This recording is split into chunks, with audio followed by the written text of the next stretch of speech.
আজকের একটি বিশেষ আমি প্রতিবেদন নিয়ে আমি ক্যামেরার সম্মুখে এসেছি। সেই প্রতিবেদন দেওয়া বা টিআরপি পাওয়া বা সেটা চ্যানেলের জন্য যে আমি প্রচার করব সেটার জন্য নয়। বিশেষ কিছু কথা রয়েছে। রামকৃষ্ণনগর প্রধান সড়ক এটা রয়েছে আমাদের পর্দায়, নিশ্চয়ই দেখতে পাবেন, আমরা সেটা দেখানোর চেষ্টা করব যে এখানে রামকৃষ্ণনগর প্রধান সড়কের যে ডিভাইডার রয়েছে, ডিভাইডারের বিভিন্ন জায়গায় স্ট্রিট লাইট রয়েছে। সেই স্ট্রিট লাইট প্রতিনিয়ত যে অবস্থায় থাকে, সেই অবস্থা থেকে বর্তমানে দুর্ঘটনাবশত সেটা ভেঙে পড়েছে এবং আজকের দিনে এই স্ট্রিট লাইট সম্পূর্ণভাবে অন্ধকারে রয়েছে রামকৃষ্ণনগর প্রধান যে সড়ক রয়েছে, সড়ক পথ। এখন প্রশ্ন হচ্ছে, এই স্ট্রিট লাইট শনিবার গভীর রাতে এই স্ট্রিট লাইট দুর্ঘটনাবশত সেটা ভেঙে পড়ে এবং আজকে রবিবার সমস্ত সকাল, দুপুর, বিকেল এবং সন্ধ্যা গড়িয়ে গেল, রাত্র হয়ে যাচ্ছে।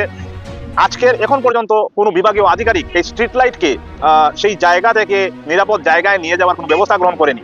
কিন্তু দেখার বিষয় হচ্ছে, এই রামকৃষ্ণনগর প্রধান যে শহর রয়েছে, এই শহরের যুব সমাজ এগিয়ে এসেছে সেই দুর্ঘটনার কবল থেকে মানুষকে রক্ষা পাওয়ার জন্য, সেই স্ট্রিট লাইটকে সুরক্ষা দিয়ে এবং সেই সুরক্ষিত জায়গায় তাকে রাখার জন্য।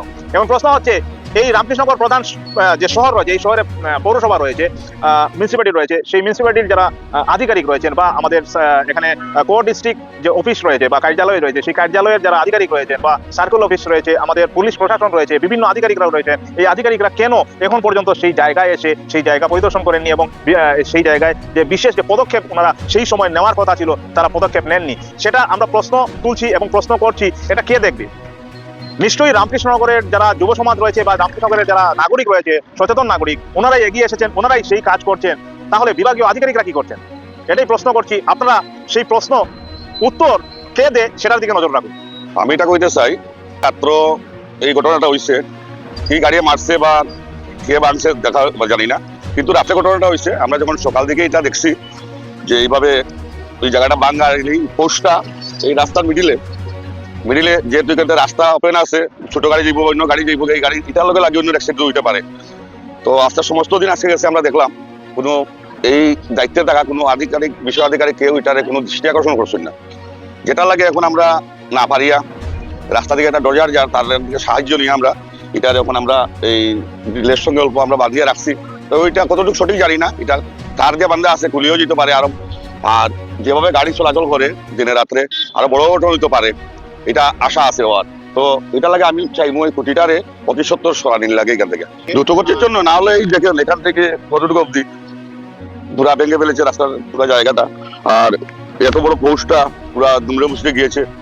তো নিশ্চয়ই কোনো বড় গাড়ি হবে, ডাম্পার হবে বা স্লিপার, এরকম কিছু হবে। বড় গাড়ি ছাড়া তো হবে না, অন্ধকার। এইটাই তো আমি বলছি, আজকের দিন তো সমস্ত রাত্রি অন্ধকার, কিন্তু কোনো বিভাগীয় আধিকারিক এখনো যেন ওনাদের চোখে পড়েনি, এটাই বলছি। ওনাদের তো এটা দেখার দায়িত্ব ছিল যে রাস্তাতে এইভাবে একটা স্ট্রিট লাইটের খুঁটি ভেঙে পড়ে আছে, এটা থেকে কোনো ঘটনা আরো ঘটতে পারে।